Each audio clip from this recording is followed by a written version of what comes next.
Good morning. Buenos dias. Welcome to the First Religious Society Unitarian Universalist in Newburyport, Massachusetts. My name is Eileen Vargas Costello, and it is a privilege and a joy to be your worship associate this morning. If you're here for the first time, welcome.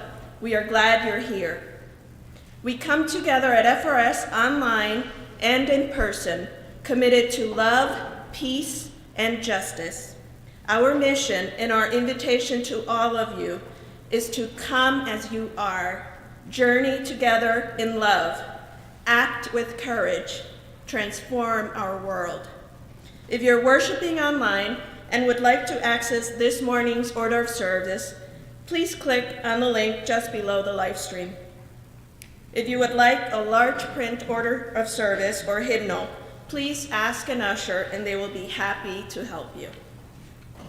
I would like to draw your attention to the many activities and events happening here at the church listed in your order of service.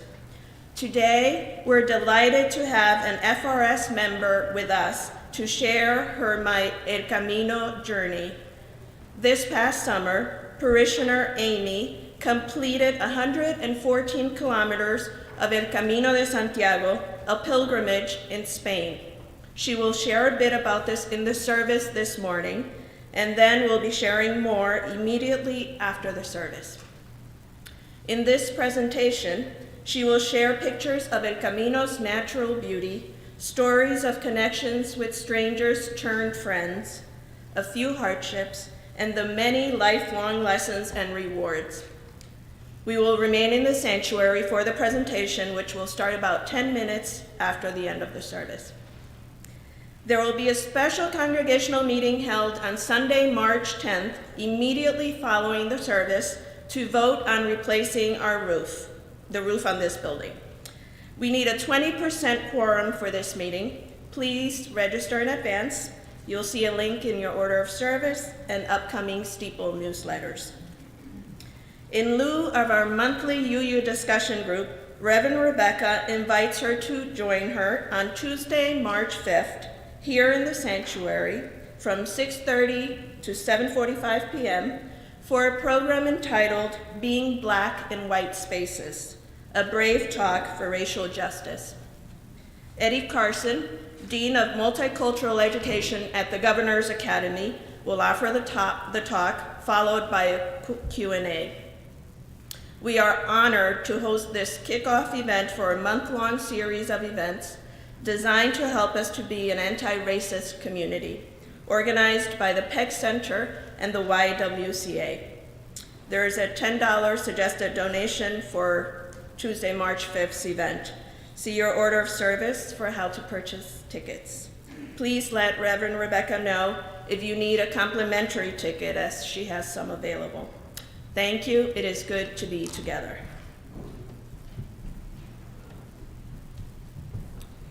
We honor that we are sitting on land traditionally occupied by the Kawasuk Band of the Pennacook Abenaki people. Pennacook, also called Merrimack, means bottom of the hill. We acknowledge that these people were stripped of their lives and their dignity, robbed of the land that they loved and stewarded. We also acknowledge that they are still with us, living with us, among us, and offering their many gifts to the community in diverse ways. We say, therefore, that the spirit and the heart of this land is your land, Kawasuk Band of the Pennacook Abenaki people. It is indeed so good to see all of you. I don't know how you have felt, but I am making a big note in my planning for next year to not preach for 3 weeks. It's not good for my soul. We had wonderful services earlier this month by different groups who've come together, but I'm going to space them out a little more next year. I'd like to invite you now, and if Renee Wolf Foster is here, I'm sorry, Renee. She posted something on FRS Friends that goes against exactly what I'm about to do, but I'd like to invite us all to stand and to turn and to greet our neighbor. You have a question, however, and that is this. What is the season of your life right now?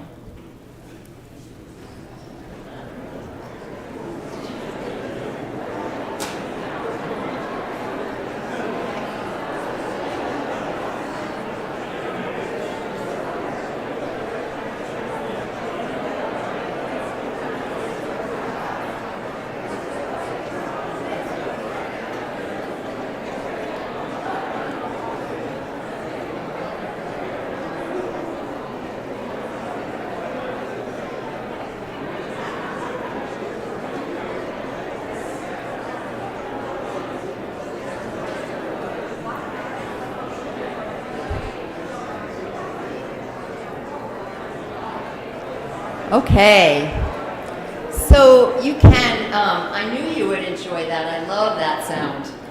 Remain standing, please, if that's your will, to remain standing. Let's join in our opening hymn, number 128, For All That Is Our Life.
Please be seated.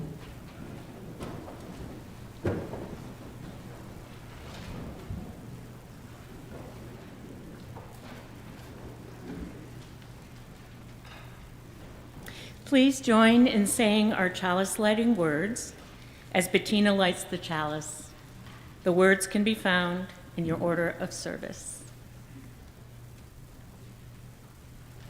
We gather this hour as people of faith with joys and sorrows, gifts and needs. We light this beacon of hope, sign of our quest for truth and meaning in celebration of the life we share together.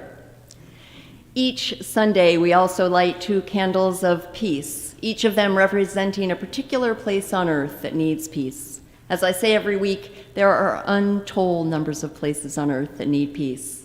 These 2 we will hold in our hearts and minds in this service and through the week ahead. After I share what each candle is, I invite everyone to respond, saying peace in 3 languages: peace, salam, shalom. Our first candle is lit for our country, which will honor National Eating Disorders Awareness Week beginning tomorrow. This year's theme is Let's Talk About It: Eating Disorders, Stigma, and Empowered Recovery. 28.8 million people, at least in our country, will be diagnosed with an eating disorder in their lifetime. LGBTQ+ and youth are 3 times more likely to have an eating disorder compared to their straight cisgender peers due to things like bullying and discrimination. We remain committed to supporting public education and elimination of stigma about eating disorders and all mental health issues. To this we respond, Peace, Sol, Shalom.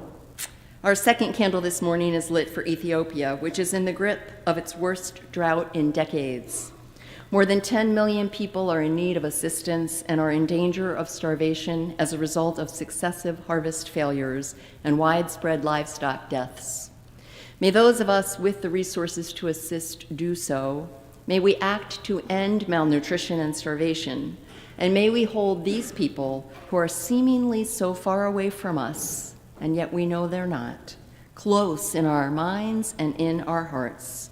To this we respond, peace, salam, shalom. Let's rise in body or in faith, in spirit or in body, and join our voices in our affirmation of faith, followed by the doxology. Love is the doctrine of this church. The quest of truth is its sacrament, and service is its prayer. To dwell together in peace, to seek knowledge in freedom, to serve humankind in fellowship, to the end that all souls shall grow into harmony with the divine. Thus do we covenant with each other and with God.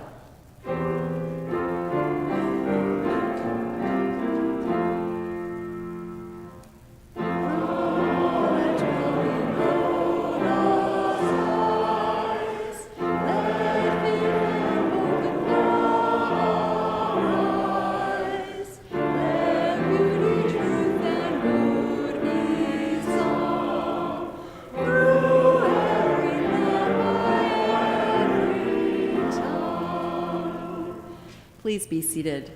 And let's join together in singing our children down to Young Church number 413, Go Now in Peace.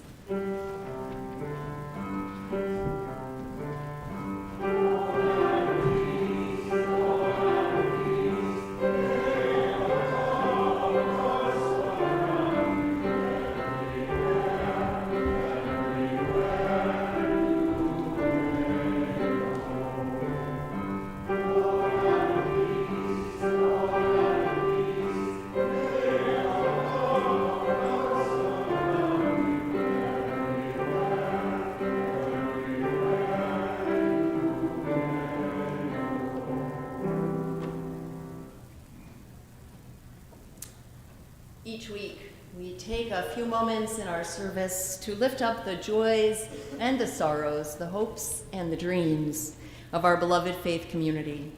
This morning, Bettina Turner, our pastoral care associate, will light the candles as I read what has been shared with me in advance of today's service. Everyone is always invited to send an email to either betweenus@frsuu.org or to me directly, or to write in the journal in the vestibule. This candle is a candle that I ask to have lit, a candle of gratitude for our newly forming support group for caregivers of those with dementia and Alzheimer's. The love of this community is real and enduring, and for that and for all that you give and receive, I am grateful. We light a candle of concern for Betsy Woodman and her partner John, and ask that you hold them in your loving thoughts and prayers. Betsy has been dealing with a serious flu from which she is recovering over time. However, now John has a respiratory infection. We do wish them both full and speedy recoveries. We light a candle of sorrow, submitted anonymously, though the story is not, for a 12-year-old boy who passed away earlier this month, less than 24 hours after entering a wilderness therapy camp in North Carolina. Former campers are speaking out about abuse that they experienced at this camp, and this parishioner requests that we send peace and love to this boy, his family, and all the people that are affected by these traumatic events. We also light a candle of joy, as life is all of those things. This to celebrate all who are having birthdays, and in particular today for Ray Wilson, who will be having his 80th birthday. Happy birthday, Ray. And we light a final candle as we do each week for all of the joys and all of the sorrows that, although unspoken, are held in just as much love and care.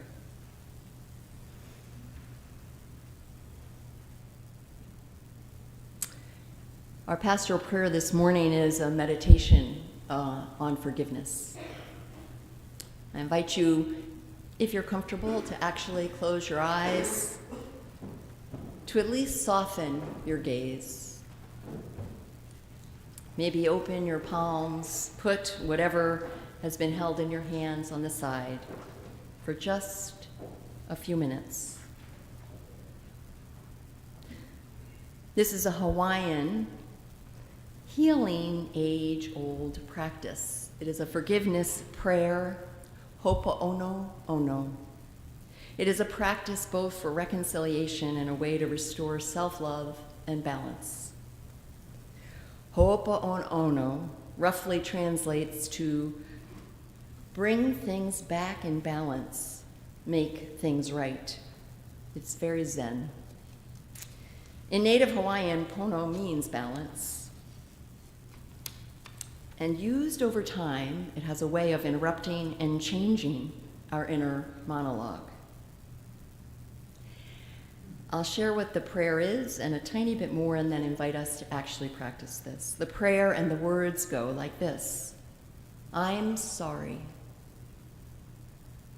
This could be someone that you've hurt, someone that has hurt you. It could be to yourself.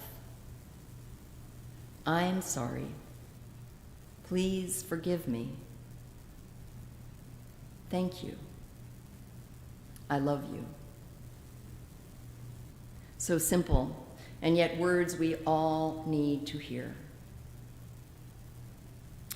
An elder, a Hawaiian elder, writes, most people, when attempting to forgive either others or themselves, make the mistake of thinking that forgiveness equals total absolution or a denial or erasing of a wrongdoing. This is ultimately futile because it ignores hurt feelings, which inevitably will bubble back up later if they're not addressed. It is much bigger to forgive than to carry the burden of blame, because only by forgiving and moving on can you reach a higher point. And in my own words, I would say forgiveness is a process. Forgiveness is something that happens in increments and may never be entirely achieved. And even just a chink of willingness to let some go can bring peace into our hearts. So bring into your mind a person, a friend, a family member, a colleague from this morning, decades ago, last month, or yourself, or simply life, or a group of people. See that person there now and say, I'm sorry.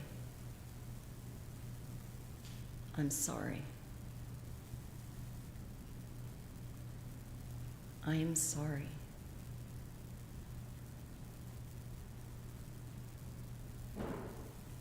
Please forgive me. Please forgive me. Please forgive me.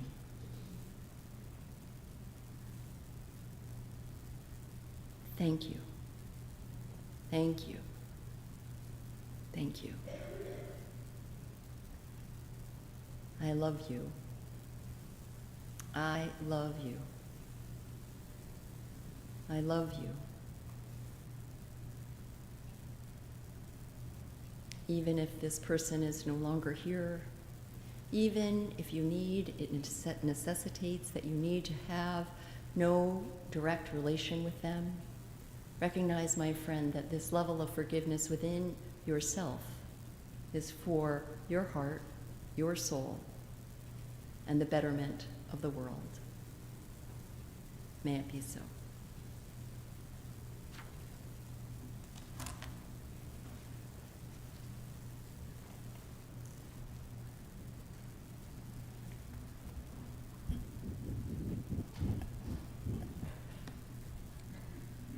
The generosity of our community is an essential ministry that supports the work of the church both in Newburyport and beyond. Each week, 50% of the Sunday offering not designated as a pledge goes to a local community partner engaged in important efforts to transform our region. The February share collection goes to support the Massachusetts Coalition to Prevent Gun Violence. The Massachusetts Coalition to Prevent Gun Violence brings together over 90 organizations across the state, including the First Religious Society, to end the epidemic of gun violence. The coalition works to advocate for improved policies around gun safety and partners with community organizations working to end violence in their neighborhoods.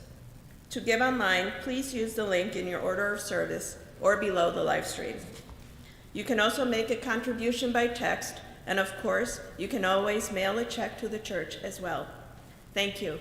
The offering will now be gratefully received.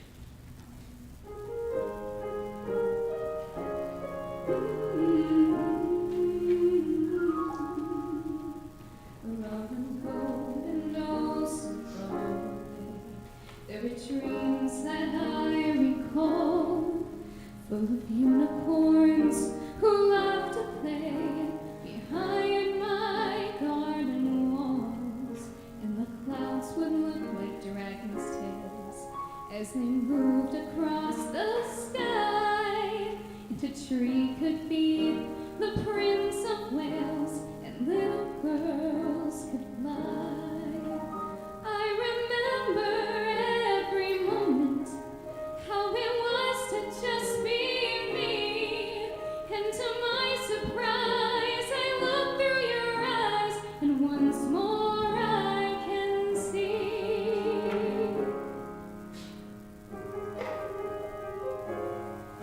I remember living in between what was real and what was not, beneath the sky of blue and a field of green I long ago forgot.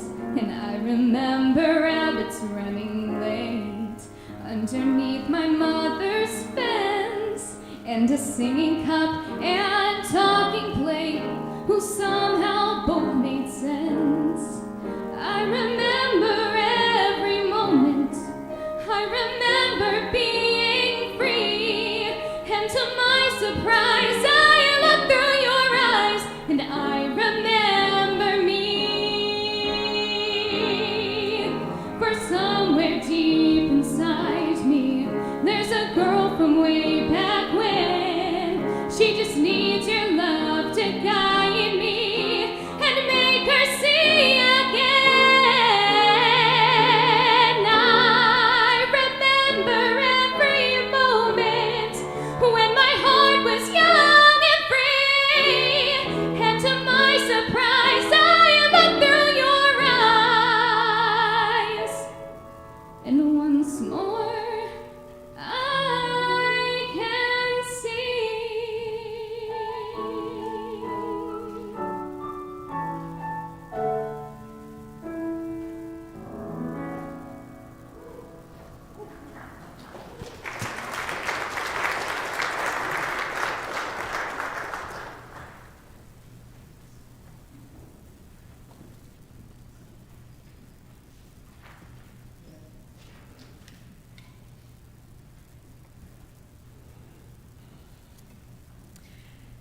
Good morning, everyone.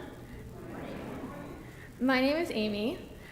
When I graduated college a few years ago, I was anxious and unsure of my direction, personally and professionally. Though I was scared, I was ready to break out of my shell and find a new sense of purpose. As an effort to start this process, I sought a welcoming community that valued peace, justice, truth, and meaning. This led me to Unitarian Universalism and this church.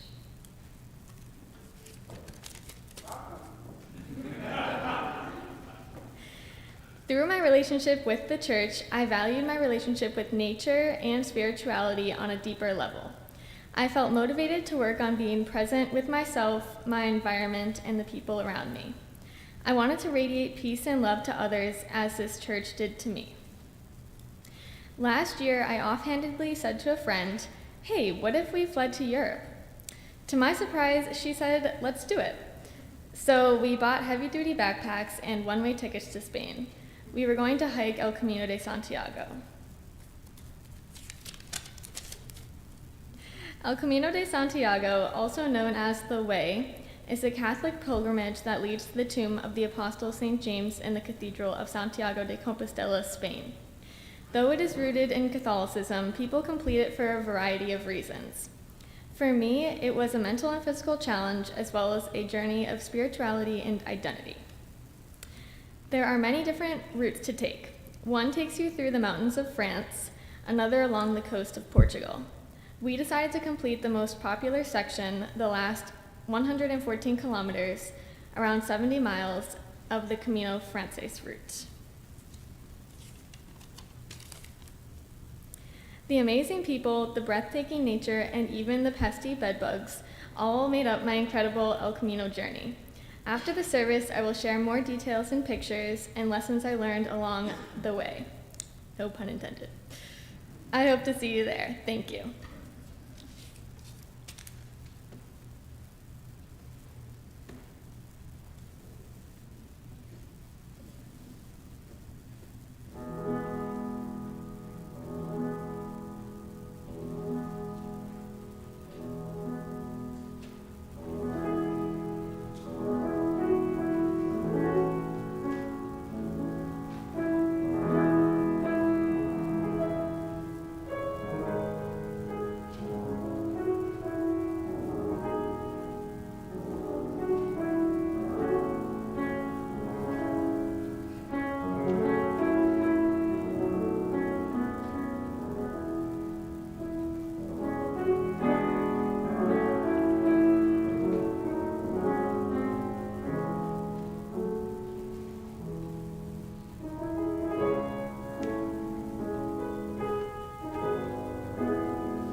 Thank you, Justin. That was beautiful.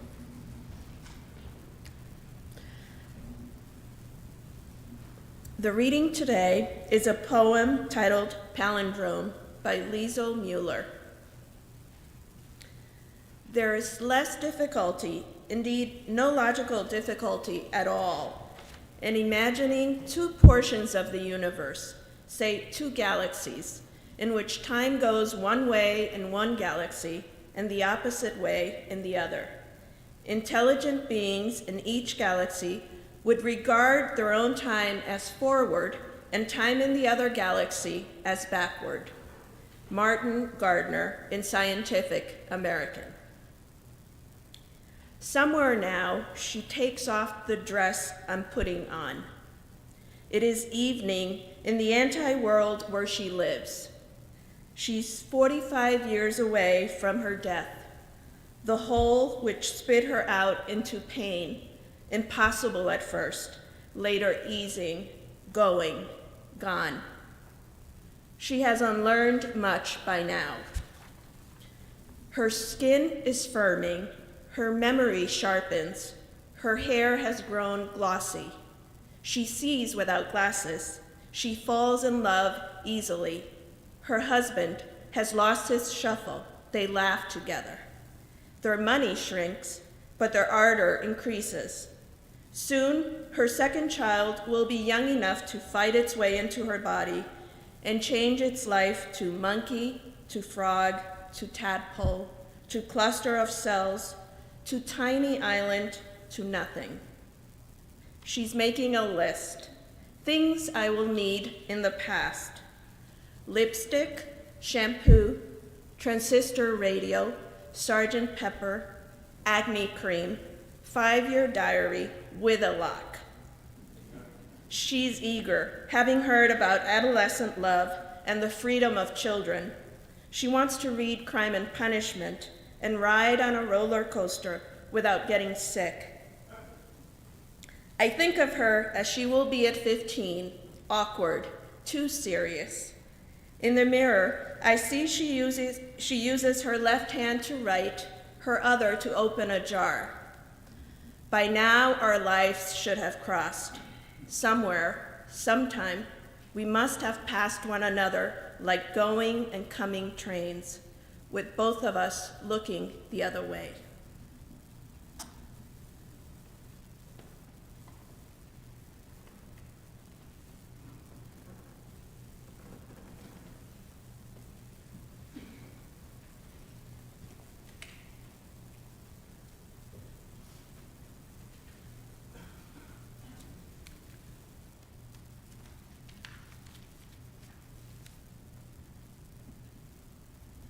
Thank you, Eileen, and Justin, and our guest, and Amy.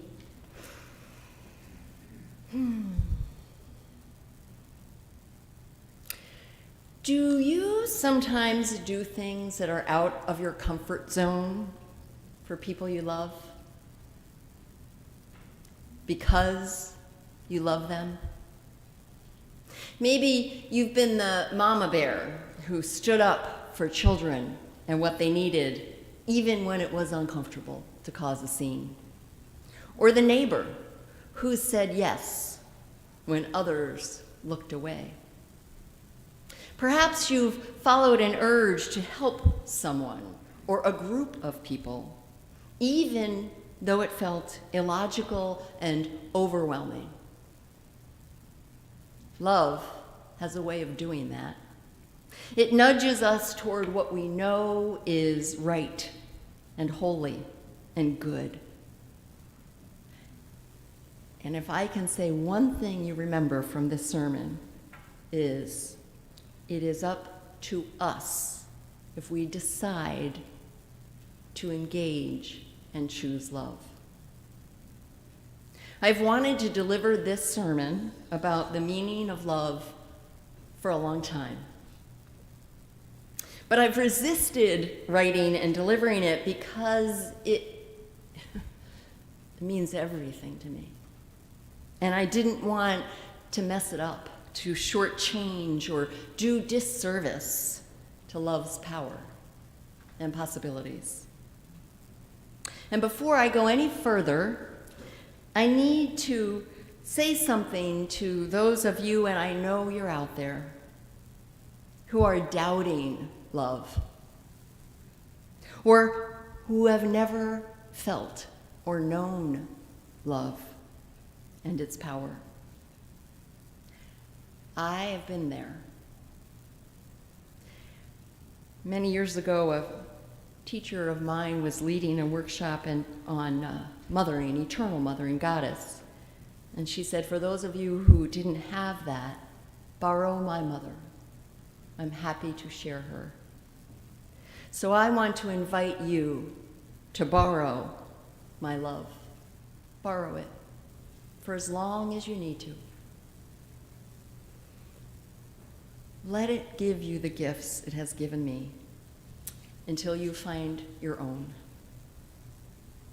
So as I was saying, I've been very resistant to offering this sermon until my resistance came right up against my commitment to someone I love.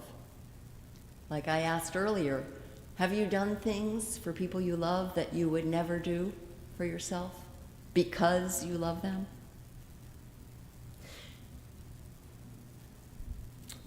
This person is online. My friend Polly was diagnosed with a serious, very serious illness a few months ago. Polly has been many, and is many beautiful and important things to me and many other people. But she has been encouraging me to write this sermon for years. I promise I will read it, she says. I'll keep it on my nightstand, and right before I go to sleep at night, I'll read it. So when I saw her amazing smile waver, even just a little, with this diagnosis, I knew it was time to write this sermon. It was love's season. So I dedicate this sermon to you, Polly, to all of you, and above all, to the mysterious, beautiful, bold, and subtle power called love. These reflections I'm going to offer are solely my understanding of love. You may or may not agree with what I share. I'm not asking them to be yours. I'm certainly not proselytizing. Each of us has our own understanding and experience of love. These are some of mine. In her poem, I Feel Sorry for Jesus, Palestinian-American poet Naomi Shihab, one of my two favorite poets, describes her frustration with people's blasphemous attributions to Jesus. Her feelings expressed in this poem illustrate how I feel about people's too frequent denigration of love. So I share this poem as a way to enter into my reflections on love. She's talking about Jesus. I'll be talking about love. She says, I feel sorry for Jesus. People won't leave him alone. I know he said, wherever two or more are gathered in my name, but I'll bet some days he regrets it. Cozily, these people tell you what he wants and doesn't want, as if they just got an email. Do you remember telephone? That pass it on game where the message changed dramatically by the time it rounded the circle? Well, people blame terrible pieties on Jesus. They want to be his special pet. Jesus deserves better. I think he's been exhausted for a very long time. He went into the desert, friends. He didn't go into the pomp. He didn't go into the golden chandeliers and say, the truth tastes better here. You see, now I'm talking like I know. It's dangerous talking for Jesus. You get carried away almost immediately. I stood in the spot where he was born. I closed my eyes where he died and didn't die. Every twist of the Via Dolorosa was written on my skin. And that makes me feel like being silent for him, you know, a secret pouch of listening. You won't hear me mention this again. I feel about love the way the poet feels about Jesus. Actually, I share most of her feelings about him, too. Here are some of the things that I hear about love.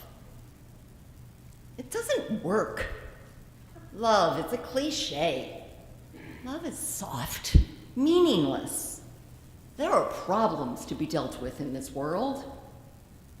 If love is so powerful, why are there wars? I ask, and too rarely to the face of the person who says this, has love really been tried? What kind of love are you referring to? How do you define it? Love saved my life. Let me just start there. And the love I'm talking about was not given to me by a parent or a grandparent or years down the road, the perfect romantic partner. Those people fell short in one way or another, as all people do at some point. That kind of love is a gift that many receive and many do not. But it is not the only kind of love, and it's not the kind of love that will save us. We must touch into that love inside of ourselves.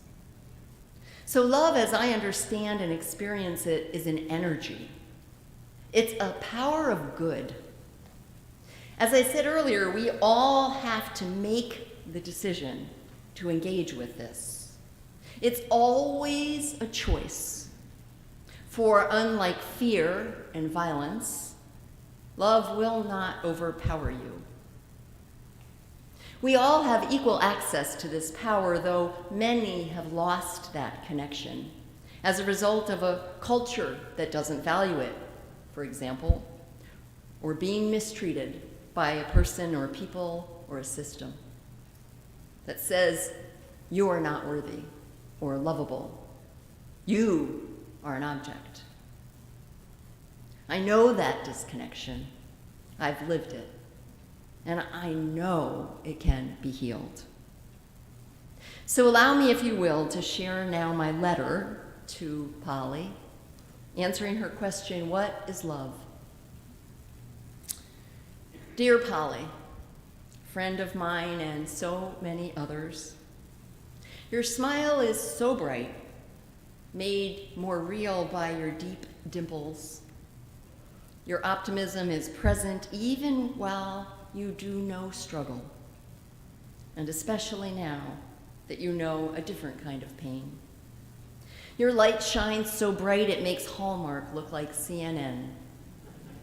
I didn't believe it could be real at first. So rare, this state of heart that you embody. Over time, I learned to trust it and believe it to be real. Yet all the optimism and joy in the world does not make us immune from sickness, disease, and loss. All the more reason to be joyful anyway. You've asked me for a long time, my friend, to write about my understanding of love. The day I saw your beautiful smile waver was the day I knew it was time to speak my truth aloud for you. Because that's what love does. Love enters into pain. Love walks toward the places where too many people are afraid to go. The Boston Marathon and the runners that turned back around into the race to help the people. Too many places where people are afraid to go, love goes. The places where we feel most alone, often powerless. The bedside of a dying soul, a person, alone perhaps, except for the hospice nurse. Love holds space. It also holds memories, until and if we're ready to remember. Love is an ever-present energy we must choose. For fear, cynicism, greed, they're always waiting by its side. Love is relational. It is an exchange within ourselves, between two or more people or animals, between people and animals and the earth. Love is experienced in the exchange between us and everything we value, including inanimate objects, musical instruments, a favorite chair on a summer deck. Love protects, even as it connects and ends isolation. Love moves at our speed. Love is beautiful. Nowhere more poignant than when love is experienced in the hardest of times, the times it makes no sense. Beautiful love is when we cry and don't give a damn what we look like. It's when we sob, angry sobs, and our eyes are blood red. Beautiful love is when we call and ask for help. Beautiful love is when we turn to another and say, I see you, and mean it. Love always moves toward the next right action, and if we keep following it day by day, step by step, sometimes moment by moment, it will lead us to the flowing river, the wellspring that bends toward unity, compassion, and truth. Love is brave, even as it is humble. It shows its strength in the places where intellect and heart intertwine. Brave love is vulnerability, truth-telling, daring to take a risk. At the same time, love is paradoxical and mysterious. It is never changing and ever changing, personal and universal. Love speaks all languages, even curse words and silence, perhaps especially those. Oh, and love laughs, belly laughs and quiet laughs. Sometimes it laughs and cries at the same time. It has an uncanny ability to know where the need is and go there.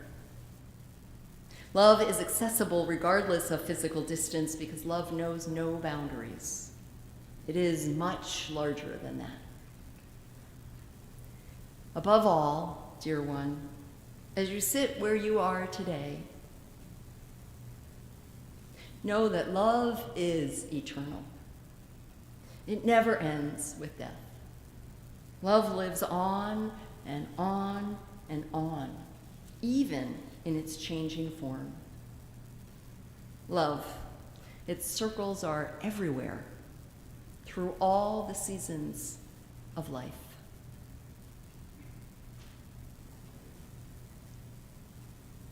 So what blocks us from choosing love? Resentment, fear, loneliness, wounds from abuses of power that we inflicted or received. Does habit keep love out? Or are we simply trying to be safe? The other thing that can close us down, all of those things, by the way, and the other thing that can close us down to love is loss. This is something less talked about, but so important. There's nothing like the feelings we experience when we lose someone we love, whether it's a long or a sudden death. It can feel like a wasteland, even as your refrigerator is overflowing with casseroles from well-intended friends. When someone that we care about is hurting or changing, growing old, losing some abilities, the loss can be agonizing. I think in that situation, our agony generally stems from our guilt. I shouldn't feel this way. We've been together so many years. He's my father. She's my best friend. We cut ourselves off from self-compassion and grace with thoughts like that. We expect ourselves to be grateful rather than grieving. Let's recognize that we can grieve the losses even as we are grateful, even as we love this person more than words can say. Change brings loss, and loss brings grief. And when we don't grieve well, we have no choice but to suppress it or move away from anyone or anything that might touch that grief. How many people are dying inside, longing for a friendly smile or hug, and yet too closed down to admit it? How many of us take those people at their word, or even worse, mistake their defenses for the truth? We all love, my friends. We all love, and we all grieve, and we all heal, and we all need love. Forgiveness is one important part of opening to love. Forgiveness is not easy, and it's not something that you do or don't do. Most of us forgive a little, but not everything. That's okay. Sometimes you might wake up one day to realize that after all the time, there really is nothing more to forgive. And sometimes you don't. And it's okay. Simply say I love you before they die, says Ken Kretsch.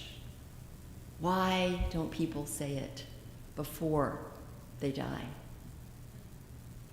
Love is a choice. It's sometimes easy, it's often hard. Love goes to where it hurts and invites connection. It goes to where there's joy, and it wants to join in. Both parties, or all parties, must choose love in a relationship. It can't be one-sided. And in a group or a country, there must be enough people who choose love so that it starts a groundswell of caring, holding, and repairing what is broken, hearts and all. Let us choose well with safe places and people. And when it's unsafe to enter a space or a relationship or a topic, let us stay away and let others go into that pain with wisdom and boundaries themselves. Let's move at our own pace and drop comparisons and feelings of despair. Life is a series of seasons of hope, connection, and meaning. Seasons that come and go and come again. Birth, growth, death, rebirth. Whether you are ready for a journey like Amy, or caring for a loved one who used to care for you, they're all seasons. And each of these seasons has unique challenges and gifts. Saints, or ascended masters, live in union with the energy of love all the time. We are not saints. We're simply living our lives, doing our best. But trust this, every action of love you choose, and thoughts are actions, changes you and the recipient if they're open to it. And it just may change the world. So I invite us to start by picking one quality of love, moving toward pain, being brave, speaking the truth, holding space for someone, and see how love responds. May ours be a place where love grows, and may your seasons be seasons of love. Amen. Let's rise, embody your spirit, and join in our closing hymn, number 100, I've Got Peace Like a River.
And I hope everyone who's able will stay 10 minutes or so. We'll hear more from Amy. We're also going to do what we do at memorial services today, which is we're not going to extinguish the chalice, because love is eternal. Love lives on and on and on. Our blessing is a poem by Stanley Kunitz entitled The Layers. I've walked through many lives, some of them my own, and I'm not who I was, though some principle of being abides, from which I struggle not to stray. When I look behind, as I am compelled to look before, I can gather strength to proceed on my journey. I see the milestones dwindling toward the horizon, and the slow fires trailing from the abandoned campsites over which scavenger angels wheel on heavy wings. Oh, I've made myself a tribe out of my true affections, and my tribe is scattered. How shall the heart be reconciled to its feast of losses? In a rising wind, the manic dust of my friends, those who fell along the way, bitterly stings my face. Yet I turn, exulting somewhat with my will intact, to go wherever I need to go, and every stone on the road precious to me. In my darkest night, when the moon was covered and I roamed through the wreckage, a nimbus-clouded voice directed me, live in the layers, not on the litter. Though I lack the art to decipher it, No doubt the next chapter in my book of transformations is already written. I am not done with my changes. Go in peace, my friends. Return again in great joy. Amen and blessed be.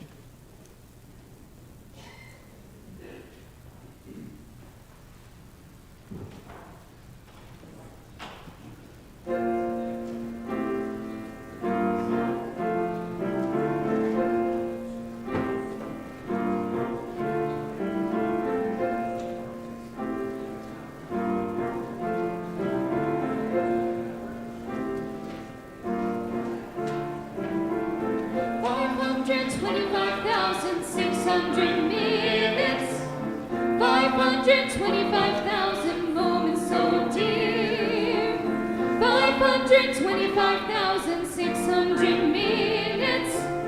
How do you measure right here? In daylights, in sunsets, in midnights, in cups of coffee, in inches, in miles, in laughter, in strife, in 525,600 minutes. How do you measure a year in the life? How about love? How about love? How about love?